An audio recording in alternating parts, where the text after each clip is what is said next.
사순절은 단순한 종교적인 절기가 아니라 우리의 삶을 돌아보고 예수님의 고난을 묵상하며 회개로 나아가는 여정입니다.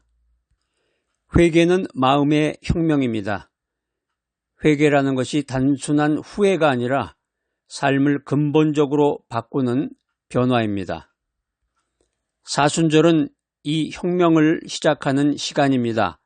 회개를 통해서 하나님의 은혜를 경험하는 여러분 모두가 되시기를 축복합니다.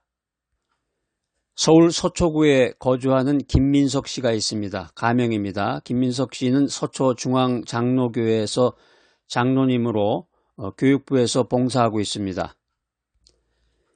김 장로님은 교회에서 교육부 장로로 헌신하면서 주일학교 교사들을 잘 이끌었습니다. 그런데 교회에서 성실히 봉사했지만 다른 장로님들과 의견 충돌이 있어서 그 상처로 인해서 마음에 앙금이 쌓였습니다. 사순절 기간 동안에 교회에서 열린 회개 기도회에 참여해서 예수님의 용서를 묵상하게 되었습니다. 은혜를 받은 장로님은 동료 장로님에게 먼저 다가가서 사과하고 화해했습니다. 장로님은 구청에서 행정관리자로 근무하면서 지역복지 정책을 담당했는데 업무 중에 부하 직원이 실수를 범해서 부하 직원을 아주 엄하게 질책하곤 했습니다. 사순절 기간 동안에 예수님의 겸손을 묵상하면서 직원들과의 관계를 돌아보았습니다. 장로님은 직원들과 회식 자리를 마련하며 따뜻한 격려를 전하고 팀 분위기를 바꿔나갔습니다. 이야기를 들어보니까 이 장로님이 교회와 직장에서 이제 어떤 갈등이 생겨서 마음이 무거웠는데 이제 사순절 기간 동안 안에 이제 교회에서 기도회가 많이 열리는데 기도회에 참석했을 때 내가 너희를 용서한 것 같이 너희도 서로 용서하라 이런 메시지를 듣고 회개하게 된 것입니다. 그때 장로님은 은혜를 받고 하나님께 자신의 교만을 고백하고 동료와 직원들에게 용서를 구했습니다. 장로님은 예수님의 사랑을 묵상하며 마음의 문을 열었습니다. 또 회개를 통해서 하나님의 은혜로 승리했습니다. 사순절은 마음의 문을 열고 용서와 화해로 나아가는 시간입니다. 우리가 이제 개과천선이라는 말을 많이 하는데 잘못을 고쳐서 선한 길로 나아간다 이런 뜻이 있습니다. 회개는 잘못을 인정하고 새로운 삶을 사는 첫걸음입니다. 누가복음 15장 7절 말씀입니다. 회개하는 한 죄인으로 인해 하늘에서 기뻐하리라. 여기 이제 회개라는 말의 헬라어는 이제 메타노이아인데 마음의 변화라는 뜻이 있습니다. 누가복음 15장 7절 말씀 아주 간단합니다. 회개하는 한 죄인으로 인해서 하늘에서 기뻐하리라. 이 말씀 중에 회개는 하나님께 돌아가는 것이다. 이런 교훈을 우리들에게 주고 있습니다. 하늘의 기쁨의 원천이 되는 것이 회개다. 또 회개는 더 나아가서 죄인의 새로운 출발점이 된다는 것입니다. 시대의 흐름에 따라서 이 설교의 주제가 많이 바뀝니다. 또 말씨나 말투나 복장도 많이 바뀌죠. 그 예전에는 이제 이런 가운이라고 그래서 목사님들이 까만 가운을 이렇게 입고서 했는데 요즘도 계속해서 가운을 입고 설교하시는 분도 계세요. 근데 요즘은 이제 양복 스타일로 이제 많이 바꿨는데 그 말도 설교 그 주제가 회개하라. 죄인들은 회개하라. 그런 그 주제가 많았어요. 예전에는. 근데 요즘에 이제 그 설교 주제에서 이제 좀 등한시되는 것 중에 하나가 회개에 대한 설교. 죄인들아 회개하라. 자꾸 그러면 듣는 사람이 기분이 상한다는 얘기죠. 그 다음에 이제 천국에 대한 그 설교 내용, 천국에 대한 거 이런 것은 이제 많이 안 해요. 설교가. 회개는 한마디로 하나님과의 관계를 회복하는 길입니다. 오늘 이 성경 말씀 중에 세 가지 신학적 내용이 나오는데요. 첫 번째는 회개는 구원의 시작이다. 두 번째, 용서는 하나님의 속성이다. 세 번째, 화해는 복음의 증거다라는 것입니다. 우리가 매일 매순간 기도하며 잘못을 고백하고 용서를 실천해야 되겠습니다. 첫 번째 바이블 메시지는 마음의 문을 열다. 우리가 이제 같이 살펴봤습니다. 오늘 두 번째 바이블 메시지는 예수님의 고난을 보다. 부산 해운대구에 거주하는 박소영 씨가 있습니다. 가명입니다. 해운대 빈내리교회 집사님으로 찬양대에서 봉사를 하고 있는데 병원의 내과의사로 일하고 있습니다. 박 집사님은 이 찬양부에서 열정적으로 봉사했는데 바쁜 병원 일정으로 인해서 찬양 연습에 소홀해졌고 동료들과의 갈등이 생겼습니다. 저도 이제 젊었을 때 찬양대를 했었는데요. 아주 좋습니다. 찬양대를 하면은 참 은혜스럽고 너무 좋은데 하다 보면 이제 그런 일이 생겨요. 이렇게 지휘자가 있고 반주자가 있고 뭐 소프라노, 엘토, 테너, 베이스 이렇게 있죠. 찬양대 구성이. 저는 이제 베이스 파트를 맡았었는데 찬양대 하다 보면 그런 분이 있어요. 늦게 오던가 찬양대가 어느 정도 구성 멤버가 짜여야 이 지휘자가 이제 어떤 곡을 가지고 해석을 해서 어떤 찬양을 할 수가 있는데 결정적인 데 가서 빠지거나 한 달에 뭐 4번인데 4번 중에 뭐 한두 번만 오고 빠진다든가 그러면 이게 좀 다른 동료들하고 갈등이 생길 수가 있죠. 박 집사님이 사순절에 교회에서 예수님의 십자가를 묵상하는 시간을 가지면서 자신의 그 이기주의적인 생각을 깨닫게 됩니다.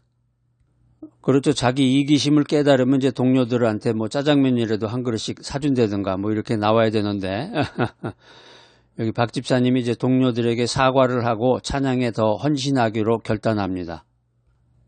대개 보면 이제 이럴 때는 간식 같은 거 가져오죠. 간식 해가지고 이제 뭐 그 시간에 좀 즐길 수 있을 만한 간식을 가져와서 이렇게 나눠준다든가 뭐 이런 아이디어도 있습니다. 박 집사님 이제 내과의사로 환자 진료와 연구를 병행하고 있었는데 이 환자들의 고통을 보면서 예수님의 고난을 떠올렸습니다. 사순절 동안에 예수님의 희생을 묵상하며 환자들에게 더 따뜻하게 다가갔습니다. 아주 뭐 은혜를 많이 받으셨나 봅니다. 박 집사님 내과의사인데 뭐 바쁘겠죠.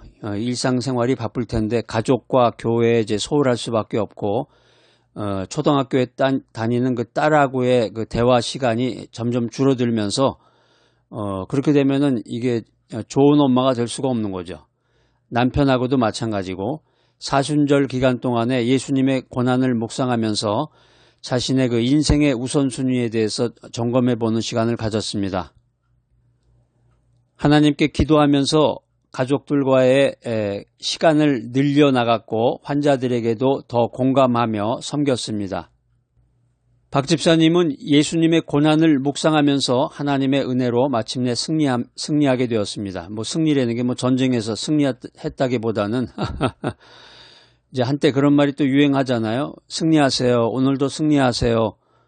우리가 뭐 전쟁터에 나가서 뭐 싸움을 하는 것도 아니고 또 어떤 분은 그렇게 얘기하시잖아요. 우리가 영적 전쟁에서 승리해야 됩니다. 하고서 그렇게 말씀하시는 분도 있는데 맞는 말씀이에요.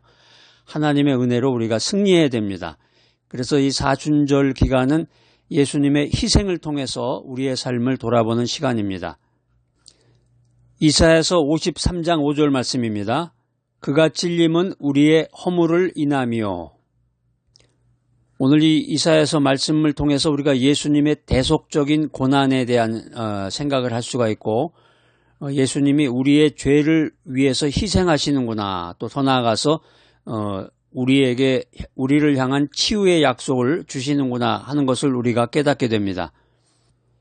십자가는 하나님의 사랑이고 고난은 구원의 길임을 믿는 여러분들이 되시기를 축복합니다. 오늘 세 번째 바이블 메시지는 새로운 삶으로 나아가다. 새로운 삶으로 나아가다. 대전에 거주하는 이지연 씨가 있습니다. 가명입니다. 이지연 청년은 청년부에서 활동했지만 교회 모임에 소극적이었습니다. 사순절에 교회에서 진행한 금식 기도에 참여하면서 자신의 게으른 신앙을 돌아보았습니다. 이지연 씨는 예수님의 부활을 묵상하면서 새롭게 헌신하기로 다짐합니다. 이지연 청년은 취업 실패와 경제적인 어려움으로 좌절했습니다. 이제 청년들에게 제일 인생 최고의 비전이라고 그럴까? 인생 최고의 목표가 취업이죠.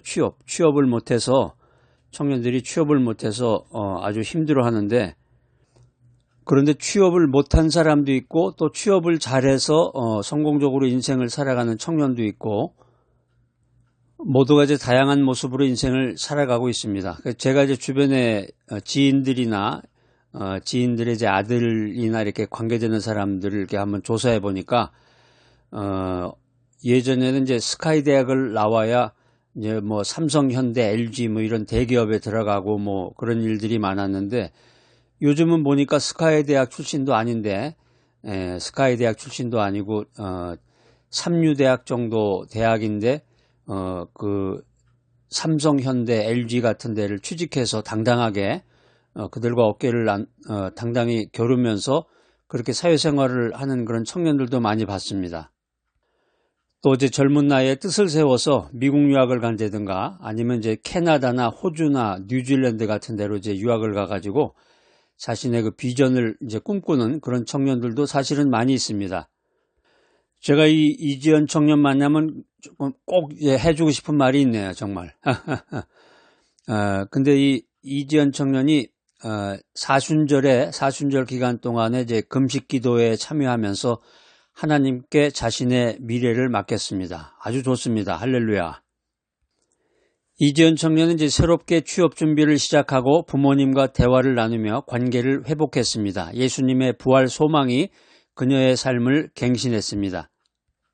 그래서 이제 대학교 3학년, 4학년 때, 뭐 3학년 때도 아직 정신이 덜 나은 거고, 대학교 4학년쯤 돼가지고 이제 취업 준비라고 그래가지고 학교 도서관에 가서 공부하는 학생들도 많죠, 이제. 그 학교, 그 취업 시험이죠. 시험 준비하는 거죠. 이제 영어라든가 뭐 상식이라든가 거기에 필요한 것들 준비하고, 자기 이제 스펙을 쌓기 위해서 이제, 토플 시험 같은 거 점수를 내가지고, 이제 그 취직할 때 그것도 이제, 낼 수도 있는 거고, 또 간단하게 1년이나 2년 정도 단기 유학 과정을 거쳐가지고 자기 스펙으로 그것을 또, 취직할 때 제출하기도 하고, 예전에는 이제 한때 고등학교 졸업하면 반드시 해야 되는 것 중에 하나가 이제 운전면허 따는 거였다고 그래요. 고등학교 졸업하면 바로 운전면허를 따가지고, 나 봐라. 뭐 이런 식으로 그랬는데, 요즘에 그 뉴스를 보니까 그 운전면허 그 시험 학원이 몽땅 망했다고 합니다. 경제가 좀 다운이 되고, 여러 가지로 형편이 어렵다 보니까 이제 예전 같이 그렇게 안 하고, 고등학교를 졸업해도 운전면허 따는 사람들 숫자가 줄어들고, 뭐 나중에 하지 뭐 이런 식으로 돼서, 그 학원이 막 운전 학원들이 몽땅 그냥 망하는 그런 처세에 있었다. 이 뉴스를 제가 봤는데, 믿음은 변화의 동력입니다. 변화라고 하는 것은 성령의 역사가 필요하고 더 나아가서 새로운 삶은 부활의 소망입니다. 사순절은 회개와 묵상과 변화의 시간입니다. 김민석은 회개로 마음을 열었고 박소영은 예수님의 고난을 묵상하며 섬김을 배웠고 이지연은 변화를 통해서 새로운 삶을 시작했습니다. 사순절은 우리의 연약함을 하나님의 은혜로 바꾸는 귀한 시간입니다. 오늘 이 귀한 바이블 메시지 들으신 여러분들, 사순절을 통해서 예수님의 십자가와 부활을 깊이 경험하고 우리의 부족함을 하나님께 맡기고 새롭게 되시는 귀하고 복된 여러분 모두가 되시기를 축복합니다. 사랑이 많으신 하나님 아버지, 사순절 기간을 통해서 저희가 회개하고 예수님의 고난을 묵상하며 새로운 삶으로 나아가게 하여 주시옵소서. 주 예수 그리스도 이름으로 기도드립니다. 아멘.